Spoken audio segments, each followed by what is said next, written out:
बहुत पुरानी बात है। प्राचीन चीन के एक प्यारे से गांव में तीन भिक्षु एक साथ रहते थे। कोई नहीं जानता था कि उनके असली नाम क्या थे, क्योंकि उन्होंने कभी किसी को अपना नाम नहीं बताया। चीन के लोग उन्हें बस एक ही नाम से जानते थे, तीन हंसते हुए भिक्षु। इन तीनों भिक्षुओं का रहने का ढंग बहुत ही अलग था। वे किसी एक जगह रुकते नहीं थे, बल्कि पूरे चीन में घूमते रहते थे। वे न तो कोई भाषण देते थे, न कोई मोटी किताब पढ़ते थे, न कोई किसी को सीख देते थे। उनका बस एक ही काम था, सिर्फ हंसना और सिर्फ हंसना। जब ये भिक्षुक किसी नए गांव या शहर में जाते, तो वे बाजार के बीचों बीच खड़े हो जाते और अपनी पूरी जान लगाकर जोर जोर से हंसना शुरू कर देते।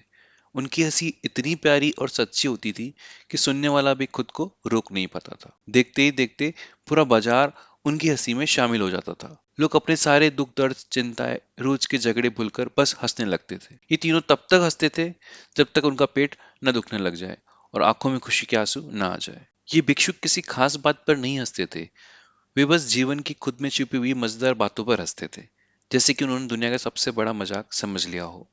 वे हंसी के जरिए यह बताना चाहते थे कि जीवन कोई मुश्किल काम नहीं है, बल्कि मौज मस्ती और खुशी से भरा हुआ एक मौका है।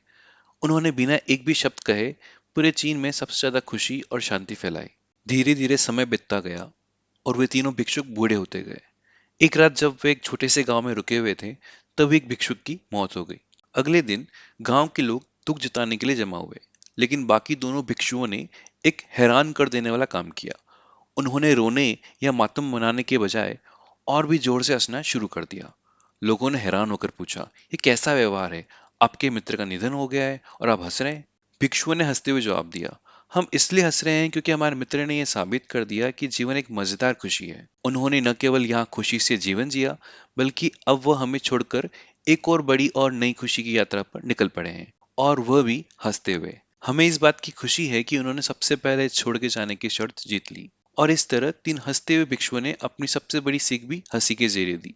जब उस भिक्षु को जलाया गया, तो उसके कपड़ों में छिपी आतिशबाजी से पूरा आसमान जगमग उठा। यह दिखाता था कि उसके जीवन का अंत भी कोई दुख नहीं, बल्कि एक महान उत्सव था। गांव के लोग उस रात आसमान में आतिशबाजी देखकर हैरान रह गए। ये किसी मातम की रात नहीं थी, सच में ये एक महान उत्सव था। उस दिन के बाद गांव वालों ने धीरे धीरे उस हंसी के पीछे छिपे गहरे भाव को समझा। उन दो भिक्षुओं ने अपनी यात्रा जारी रखी, और वह जहां भी गए, वहां के लोग अपनी चिंताओं को कम करने और छोटी छोटी बातों में खुशी खोजने लगे। जब कुछ साल बाद वे दोनों भिक्षु भी दुनिया से चले गए, तब किसी ने मातम नहीं मनाया। इसके बजाय गांव के सबसे बड़े चौराहे पर तीन बच्चों ने खड़े होकर ठीक उन्हीं भिक्षुओं की तरह जोर जोर से हंसना शुरू कर दिया।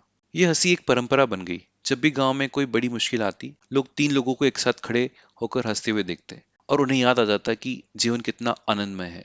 इस तरह तीन हंसते हुए भिक्षुओं का संदेश पीढ़ी दर पीढ़ी चलता रहा। उनकी हंसी चीन की हवाओं और खेतों में हमेशा के लिए बस गई।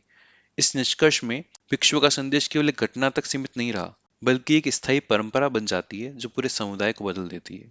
तो दोस्तों, इस कहानी की सबसे बड़ी सीख यह है कि हमें जिंदगी को एक खेल या खुशी के मौके के रूप में देखना चाहिए, न कि कोई मुश्किल या बोझिल काम की तरह। हंसी हमें अपनी सारी चिंताओं से आजाद करती है और हर छोटे से छोटे पल में खुशी ढूंढने की ताकत देती है। पूरी कहानी सुनने के लिए धन्यवाद। मुझे कमेंट बॉक्स में बताइए आपको ये कहानी कैसी लगी।